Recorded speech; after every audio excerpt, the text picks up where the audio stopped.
जय Hind future officers. आप सभी का स्वागत है इंडो डिफेंस एकेडमी के यूट्यूब चैनल पे। मैं अक्षय मौर्य आज आपकी पॉलिटी सीरीज चालू कर रहा हूँ जो कि डेडिकेट रहेगी एनडीए और सीडीएस बैच को। करेंटली अभी जो सीरीज़ है वो हम एनडीए पे बनाएंगे। इसके प्रीवियस ईयर क्वेश्चन डिस्कशन रहेगा और कोशिश की जाएगी कम से कम समय में आपको क्वेश्चंस की स्टार्टिंग वगैरह सारी चीज़ें समझाई जाए। प्रीवियस ईयर क्वेश्चन इसको देखना मत भूलिएगा, क्योंकि आप जानते हो यूपीएससी में, चाहे यूपीएससी या कोई भी सेगमेंट हो, आपको हर साल कोई ना कोई क्वेश्चन रिपीट मिलता है। ऐसा नहीं है कि नहीं हो।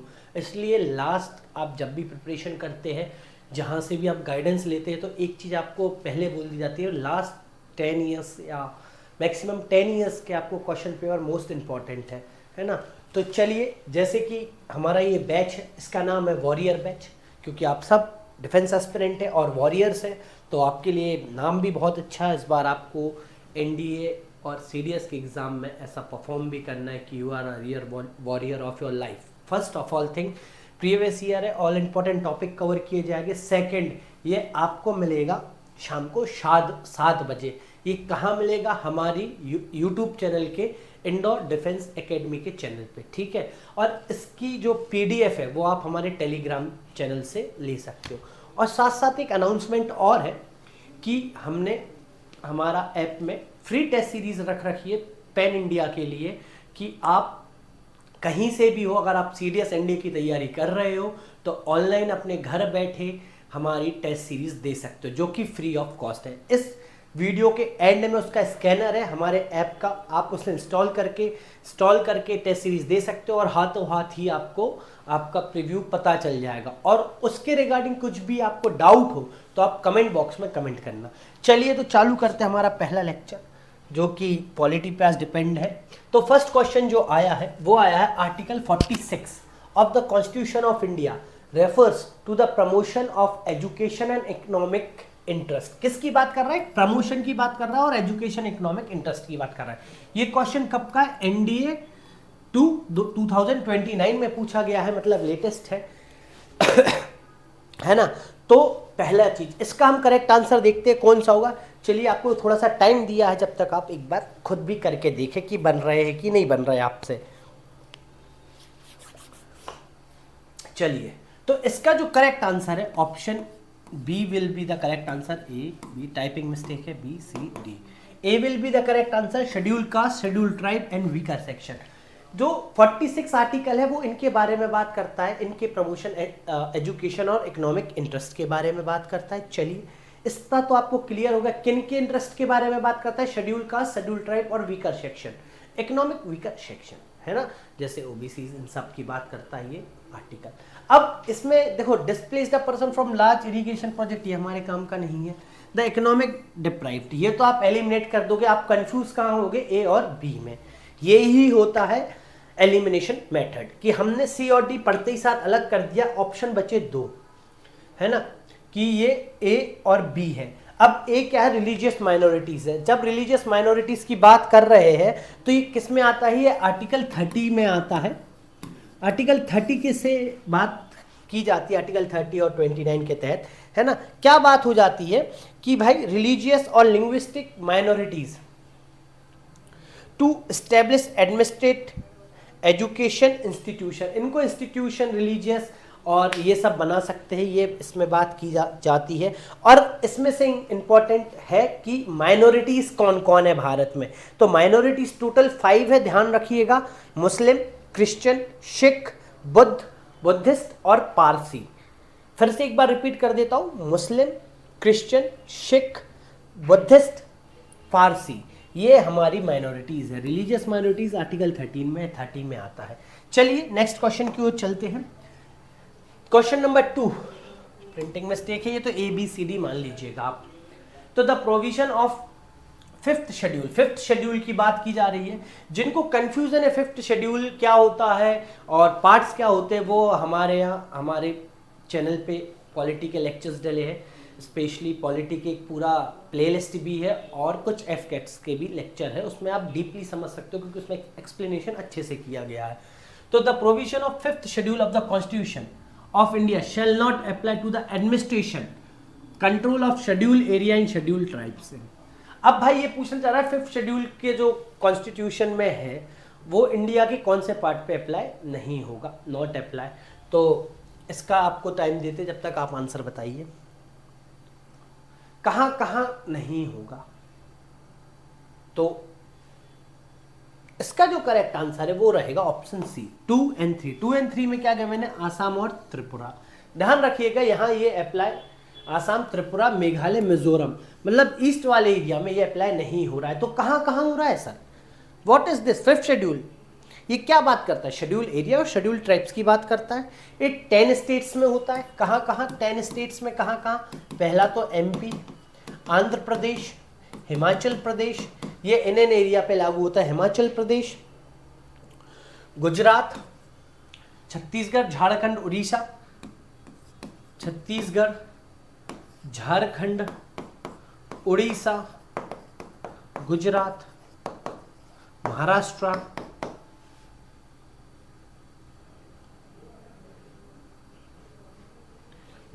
ये एनएन एरिया पे लागू होता है। और साथ साथ राजस्थान प्लस तेलंगाना, ठीक है, ध्यान रखिएगा,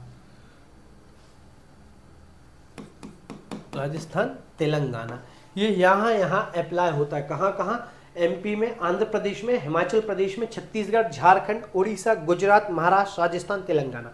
ये जो 5th शेड्यूल के प्रोविजन है ये इतने स्टेट्स में लागू होते हैं, बाकियों में नहीं होते अभी, है ना, 10 स्टेट्स में लागू किए जाते। चलिए हम अब आगे की ओर बढ़ते हैं। An election commissioner can be removed from the office of on the recommendation of, भी सबसे सीधी सिंपल बात, एक बहुत सरल क्वेश्चन है ये, 2019 में ही है एनडीए बन के, कि इलेक्शन कमिश्नर को कौन हटा सकता है। तो उनको पोस्ट पे कौन बैठालता है, सबसे पहले अगर आपको पता है तो वही हटा सकता है, सबसे इजी है chief election commissioner. Chief election commissioner ही उनकी रिकमेंडेशन पर उनको रिमूव किया जाता है। रिमूव कौन करेगा, प्रेसिडेंट ऑफ इंडिया ही करेंगे क्योंकि वो बैठालते, पर रिकमेंडेशन किसकी रहेगी, द चीफ इलेक्शन कमिश्नर। अब चीफ इलेक्शन कमिश्नर का जिक्र हो रहा है तो करंटली हमारे चीफ इलेक्शन कमिश्नर कौन है, राजीव कुमार जी है। जो करंट है वो कौन है, राजीव कुमार जी है हमारे चीफ इलेक्शन कमिश्नर अभी करंट के। याद रखिएगा, इसको भूलिएगा नहीं, कभी कभी पूछ लिया जाता है। अब बात आ जाती है इलेक्शन कमीशन ऑफ इंडिया की, तो ये कॉन्स्टिट्यूशनल बॉडी है, पहली चीज इतना आप ध्यान रखिए, है ना, इसको कंफ्यूज मत करिएगा। और किस आर्टिकल में आती है, सबसे इंपॉर्टेंट है आर्टिकल 324 से 329 में आती है। ये स्टेट पीसीएस वालों के लिए भी इंपॉर्टेंट है, 324 से 329 में आती है।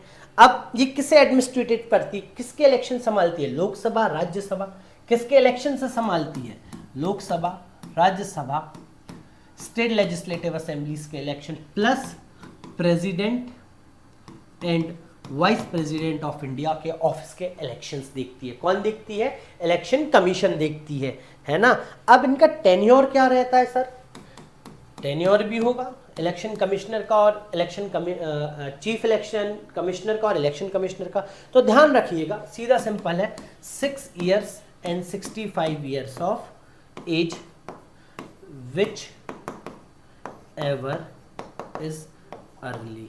अभी इलेक्शन आने वाले भारत में लोकसभा के, तो कौन कराएगा, इलेक्शन कमीशन कराएगा, है ना। कोड ऑफ कंडक्ट लगने वाला है, अभी तो इलेक्शन कोड ऑफ कंडक्ट लगेगा ना, आचार संहिता बहुत जल्द लगने वाली है। इलेक्शन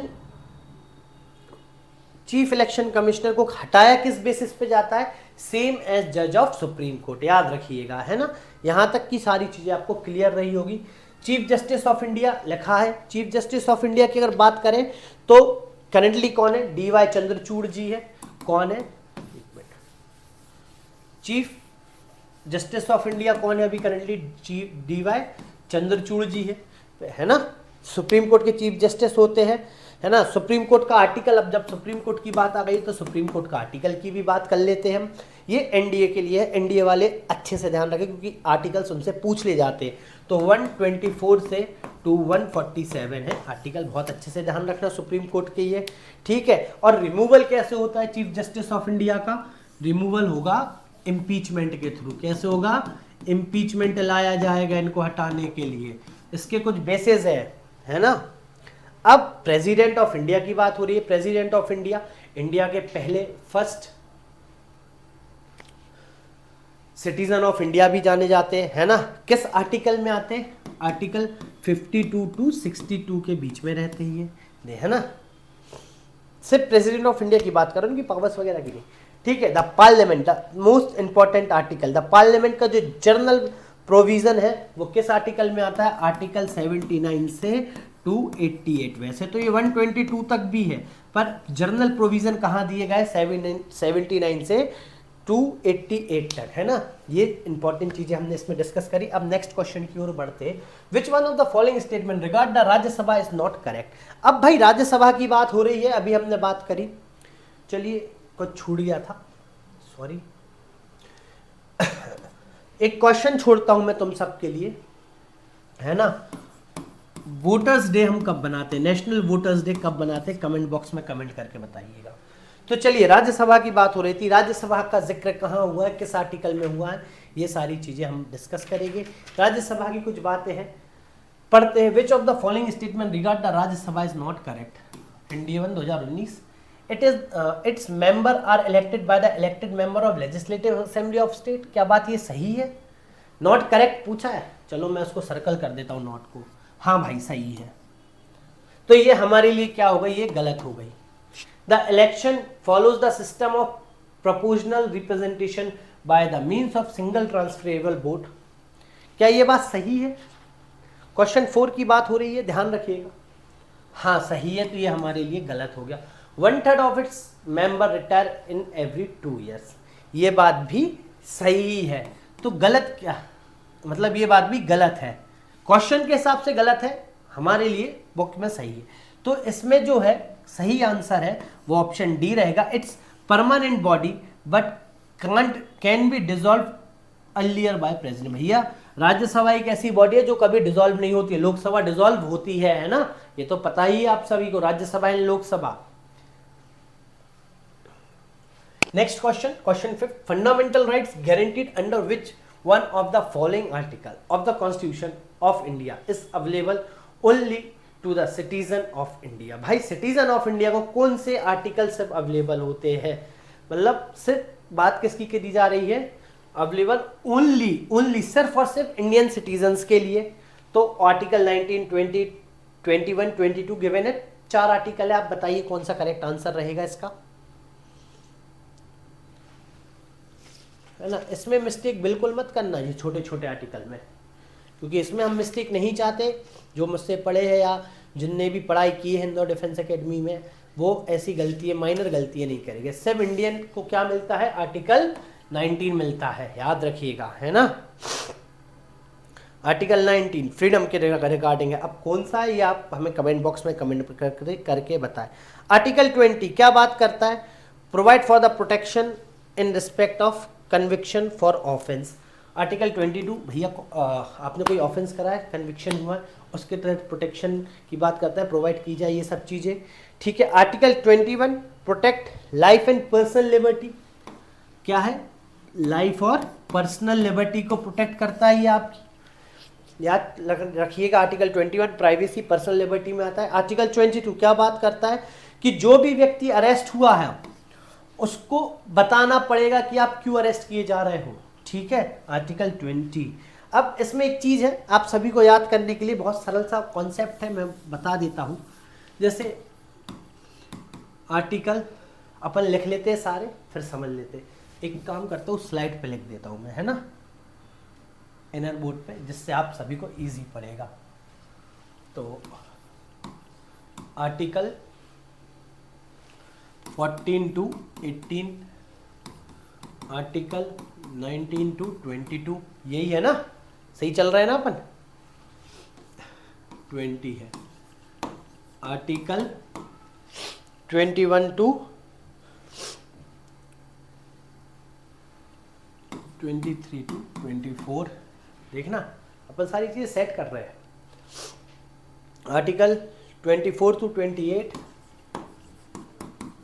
4 to 28, आर्टिकल 29 to 30, फिर आर्टिकल हो गया कौन सा? 32 ये क्या है, कॉन्स्टिट्यूशनल रेमेडीज। अब देखो कितनी अच्छी बात है, पहला आर्टिकल कौन सा है, पहला आर्टिकल है, पहला आर्टिकल जो है वो है राइट टू इक्वेलिटी का। राइट टू इक्वेलिटी का, राइट टू इक्वेलिटी का मतलब क्या हुआ, राइट टू इक्वेलिटी का, राइट टू इक्वेलिटी में क्या है, देखो आप जब 14 से 18 साल के रहते हो तो आपको क्या चाहिए, इक्वेलिटी चाहिए। ये आपकी एज पे भी डिपेंड है कि आपको लगता है कि कोई छोटा समझ रहा है, इक्वेलिटी चाहिए। दूसरा 19 to 20, अब जब आप 18 प्लस हो जाते हो तो आपको क्या चाहिए रहती है, फ्रीडम चाहिए रहती है। तो ये क्या है, डील करता है राइट टू फ्रीडम से। अब राइट टू फ्रीडम जब हो गया फ्रीडम से, तो आता है 23 to 24, इस एज में right against exploitation, right against exploitation का आर्टिकल है। अब भाई इस बीच में आप रिलेशनशिप में आओगे किसी ना किसी से, कोई ना कोई लड़की से, तो आपको एक्सप्लॉइट ना किया जाए, तो इसका भी आपको अधिकार चाहिए। तो कहाँ से मिला, 23, 24 राइट अगेंस्ट एक्सप्लॉयटेशन। अब 24 से 28 ये क्या डील करता है, राइट टू रिलीजियस मैटर को। अब भाई आपने शादी कर ली, शादी कर ली, जैसे किसी ने क्रिश्चियन में, मुस्लिम से, तो आपको रिलीजियस अधिकार भी तो मिलने चाहिए। आप शादी के बाद आपको क्या मिलेंगे, रिलीजियस राइट चाहिए, आपको मैटर्स में अधिकार चाहिए, राइट टू रिलीजियस मैटर में, तो ये आर्टिकल है। फिर आपके बच्चे हो गए तो क्या चाहिए आपको, कल्चर और एजुकेशनल राइट चाहिए, तो यही तो है कल्चरल एंड एजुकेशन राइट, है ना। और आखिरी में 32 क्या है, आर्टिकल 32 इज कॉन्स्टिट्यूशनल रेमेडीज। इसको आप वीडियो को पॉज करके लिख लीजिएगा, इजी कॉन्सेप्ट है आपकी एज के हिसाब से। आप जब बच्चे रहते हो तो इक्वेलिटी चाहिए, फिर 18 प्लस हो जाओ तो आज़ादी चाहिए, आप सोचिएगा दिमाग से फ्रीडम। फिर आप कॉलेज वॉलेज जाओगे, रिलेशनशिप में आते हो तो क्या चाहिए, एक्सप्लॉइट ना करे कोई आपको, राइट अगेंस्ट एक्सप्लॉइटेशन। 24 से 28 राइट टू रिलीजियस मैटर, शादी हो जाएगी, रिलीजियस मैटर के अधिकार चाहिए, ये हो गया। 29 से 30 कल्चरल एंड एजुकेशनल राइट चाहिए जब आपके बच्चे हो जाते हैं। तो ये सीधा सिंपल फॉर्मूल फैक्ट्स है। तो इसका जो करेक्ट आंसर है आर्टिकल 19 है, ध्यान रखिएगा, भूलिएगा मत, सारी चीज़ें एक्सप्लेन कर दी गई है। अब question 6, consider the following description of समाधि of former Prime Minister of India. Central Samadhi platform comprised a 9 square black polished granite solid stone block kept with a diya in the center. The number of 9 hold significance and representation of Navrasa and Navratans and Navagrah. The placement of 9 square Samadhi in a circular lotus shaped pattern. The 9 square platform is accessed in 4 cardinal direction by the pathway made in white composition tiles so that the floor does not get heated. भाई ये question समाधि का है, directly आपसे connected नहीं है, ये indirectly connected है पॉलिटी से। तो इसका आंसर जो रहेगा, आंसर 6 का वो करेक्ट आंसर जो रहेगा वो ऑप्शन सी रहेगा। अब साध्वी अटल, है ना। Option number 7, which one among the following is not a fundamental right under the Constitution of India? अभी राइट टू इक्वलिटी की बात हुई, राइट टू फ्रीडम की बात हुई, राइट अगेंस्ट एक्सप्लॉयटेशन की बात हुई, मतलब ये सब तो फंडामेंटल राइट है। क्या नहीं है, right to citizen is not your fundamental right, it is your constitutional and legal right. तो कौन सा हो गया सही आंसर, और 7 का option number C, right to citizenship. 2018 का है ये। अब एवरी जज of the supreme court of India is appointed by, भाई किसके द्वारा अपॉइंट होते हैं सुप्रीम कोर्ट के जज, बता दो। अब ये तो बहुत सरल है, ये सबको पता होगा, इसमें तो गलती नहीं होनी चाहिए। क्वेश्चन नंबर 8 में कौन है, the president of India, option C will be the correct answer. अब सुप्रीम कोर्ट कलीगियम काय के लिए यूज होता है, जजेस के सिलेक्शन के लिए होता है, कौन जज रहेगा। कैबिनेट क्या है हमारी, काउंसिल कैबिनेट, जो काउंसिल ऑफ मिनिस्टर है वो कैबिनेट है। लोकसभा आप सब जानते हो, अभी जिक्र हुआ था लोकसभा, लोकसभा से ही कैबिनेट बनता है हमारा, राज्यसभा लोकसभा को मिला के, है ना। तो चलिए अगले क्वेश्चन की ओर चलते हैं।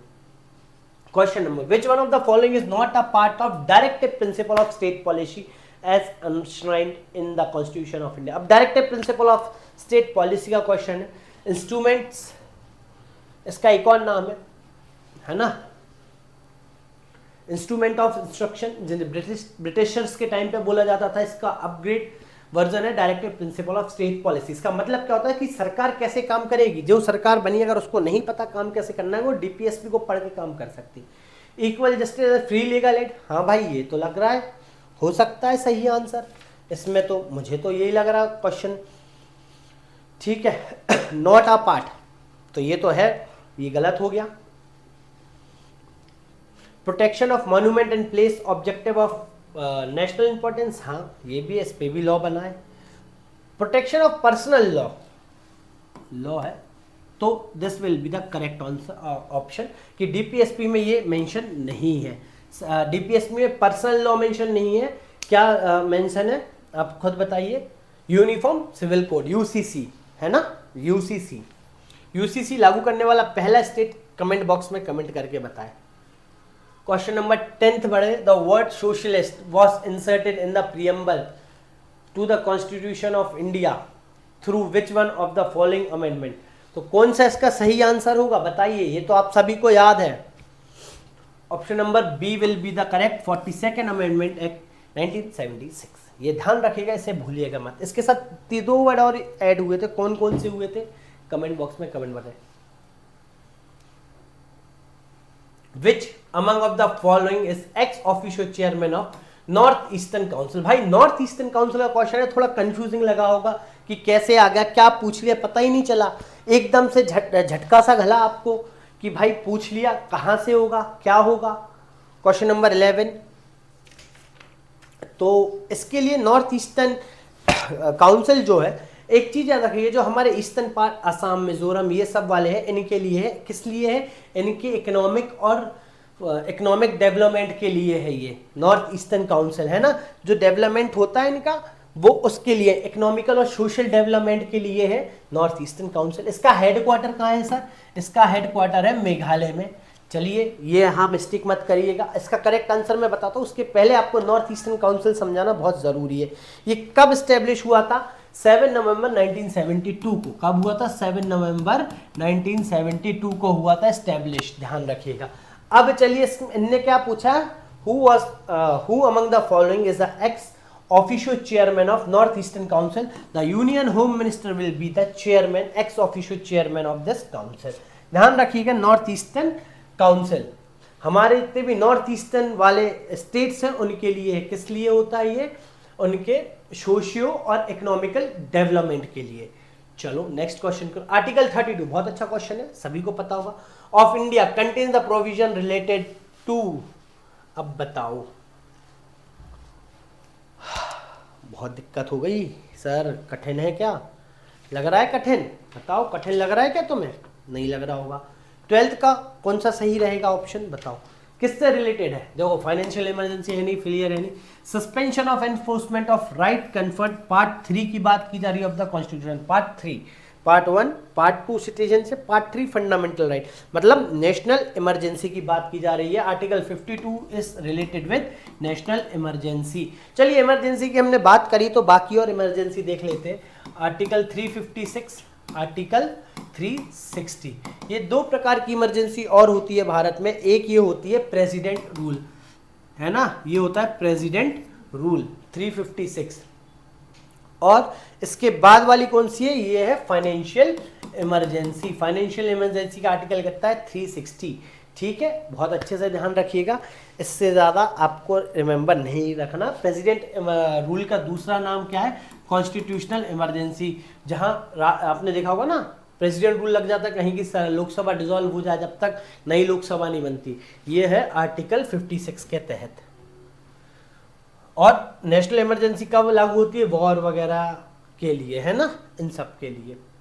Who among the following are the 2 civil servants who associated with the Constituent Assembly in framing of the Constitution of India? भाई बहुत अच्छा क्वेश्चन है और इस चीज का आंसर आप सभी को पता होना चाहिए। क्वेश्चन नंबर 13 का आंसर क्या हो सकता है बताइए। क्वेश्चन नंबर 13 का आंसर होगा option number C, BN Rao and SN Mukherjee. ये 2 लोग ऐसे थे जो कि सिविल सर्वेंट थे। कब? ब्रिटिश के टाइम पे, मतलब इंपीरियल सिविल सर्विस का एग्जाम निकाल रखा था और ऑलरेडी जॉब पे थे।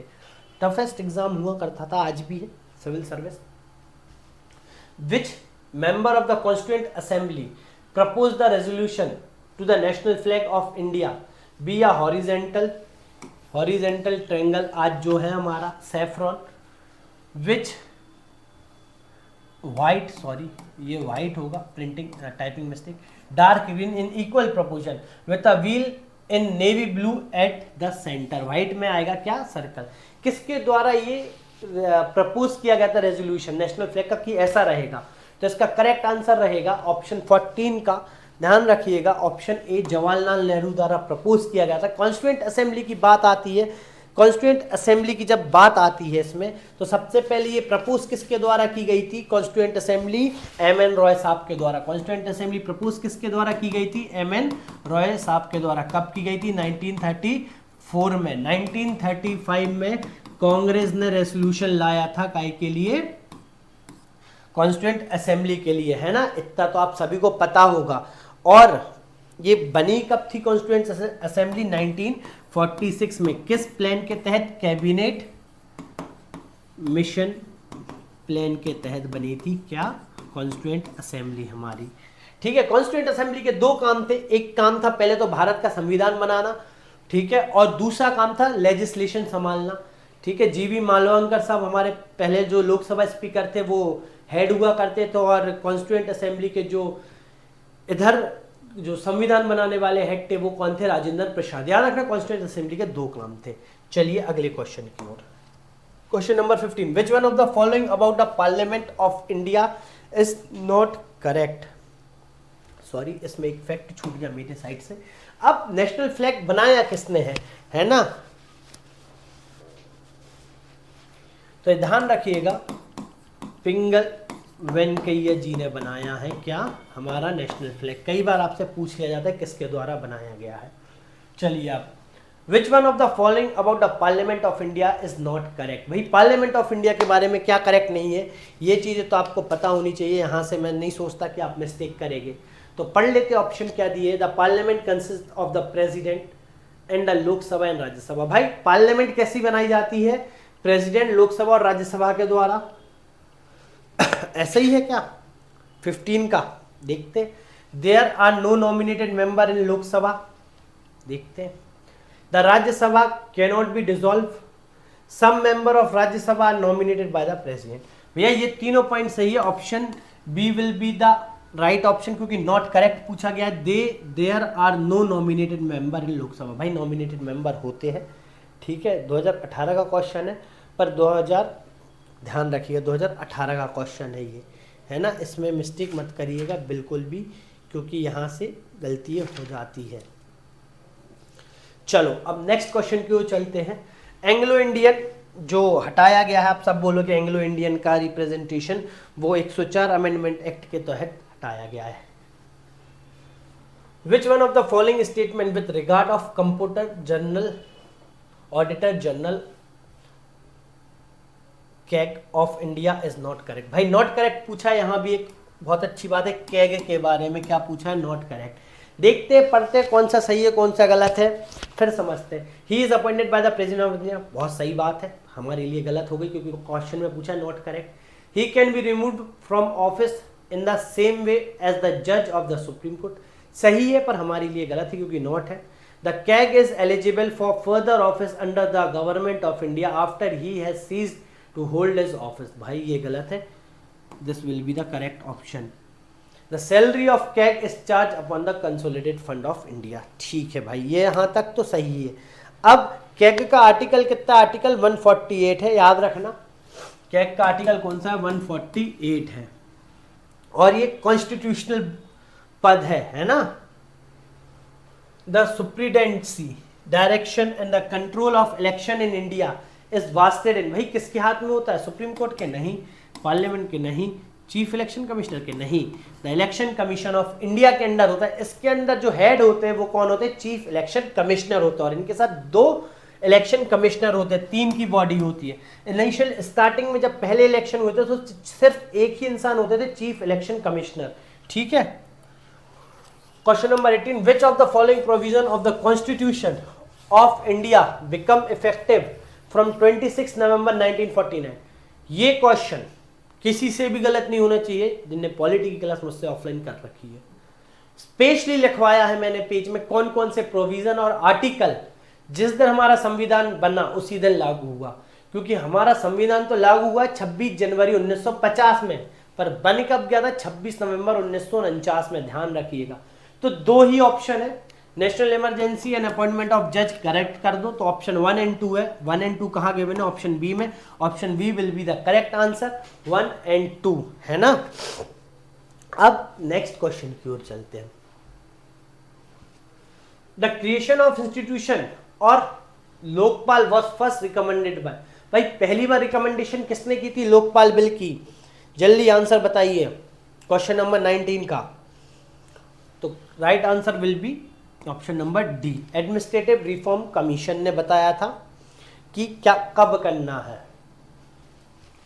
एक second, administrative reform. Law commission किससे रिगार्ड है? 1955, याद रखिएगा 1955 में लॉ कमीशन की सेटअप किया गया। किस लिए किया गया? Legal code of conduct of legal research and review of existing law bringing in reform. भैया कोई भी लॉ बनाया जा रहा है, कुछ भी किया जा रहा है, उसके लिए है क्या?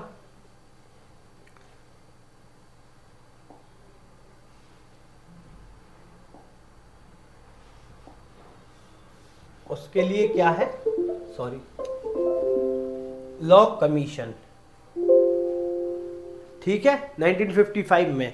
दूसरा, सॉरी, संथम कमेटी कब भाई बैठी थी? 1971 में बैठी थी, ध्यान रखिएगा। इसका काम क्या था? इसने क्या रिव्यू दिया था? प्रिवेंशन ऑफ करप्शन के लिए बोला था इस कमेटी ने। कब? 1971 में, ठीक है। और इसने इसी कमेटी ने नहीं सॉरी, हाँ संथम कमेटी, ठीक है। अब संथम कमेटी से ही एक चीज और हुई है, पता है क्या? हमारा सेंट्रल विजिलेंस कमीशन बना है। क्या बना है? हमारा सेंट्रल विजिलेंस कमीशन बनाया गया, स्टैब्लिश किया गया इसी कमेटी के किस पे? रिकमेंडेशन पे, है ना। यहां तक क्लियर है चीजें। अब लोकपाल लोक आयुक्त एक्ट 2013 ये आया, 2013 में पास हुआ लोकपाल बिल। लोकपाल क्या है? याद है अन्ना हजारे ने अनशन किया था कि भाई सरकारी आदमी रिश्वत लेते हैं, उनके लिए कोई ऐसा लॉ होना चाहिए। तो लोकपाल लोक आयुक्त बिल आया 16 जनवरी 2014 को, ये पास होकर लागू हो गया। कब हुआ? 16 जनवरी को एसेंट मिल गया 2014 को। लोकपाल लोक आयुक्त एक्ट 2013 के नाम से जाना जाता है। Who among of the following is the chairman of interdisciplinary committee constituted recently by the government of India examining the framework of virtual? 2017 का,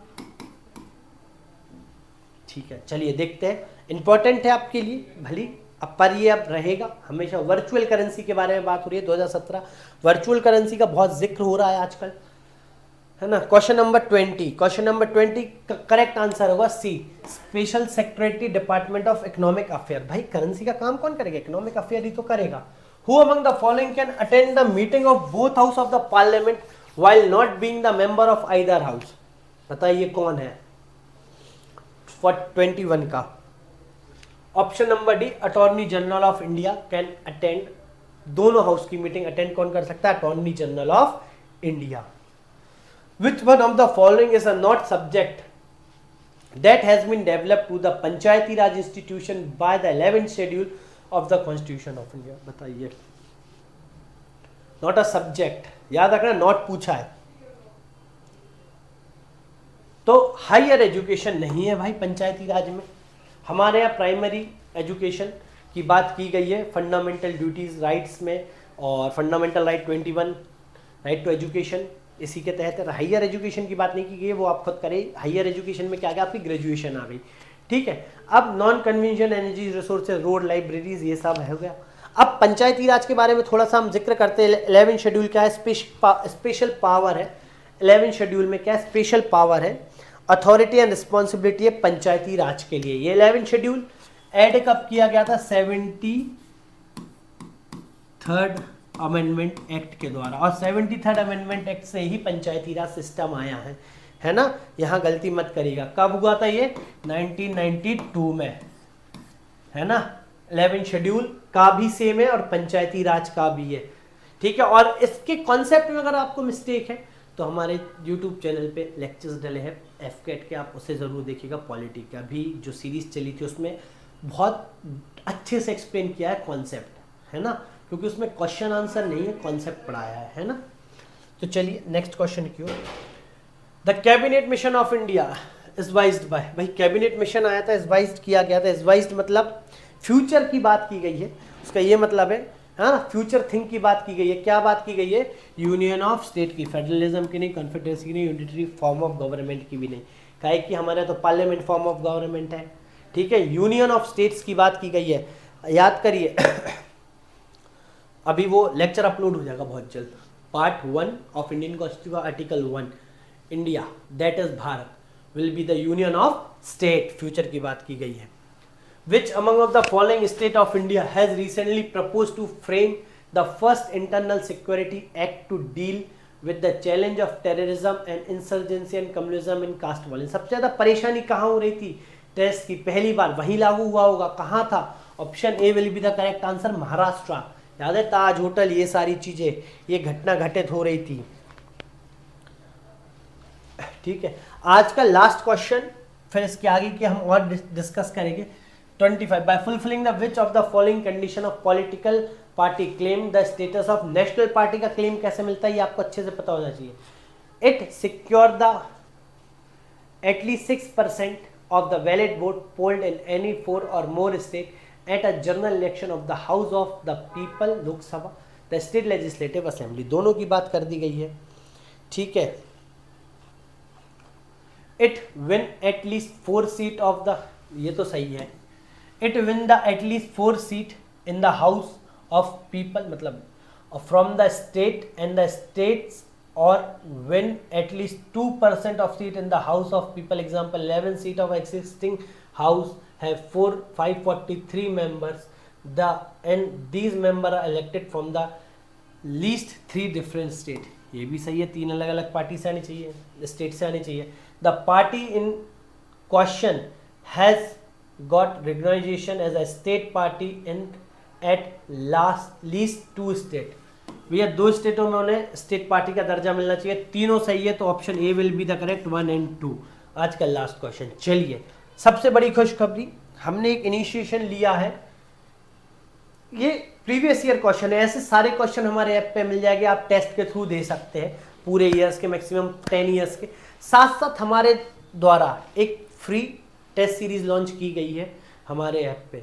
तो इस क्यूआर से आप हमारे ऐप को प्ले स्टोर से डाउनलोड करिए और फ्री टेस्ट सीरीज दीजिए। पैन इंडिया में आप कहीं भी बैठे हो, अंडमान निकोबार में भी बैठे हो, तो ये टेस्ट सीरीज दे सकते हो।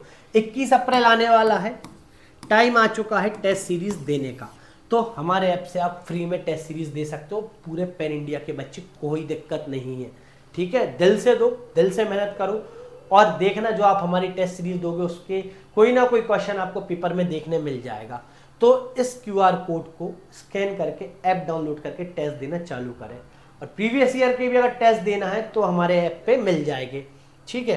तो आज के लिए बस इतना ही, अगले पार्ट के लिए ट्यून रहे क्योंकि पार्ट 2 इससे और अच्छा और ऑल इंटरेस्टिंग होगा, क्योंकि अब हम डेप्थ में उतरेंगे। चलिए, जय हिंद फ्यूचर ऑफिसर्स, अपना ध्यान रखिएगा।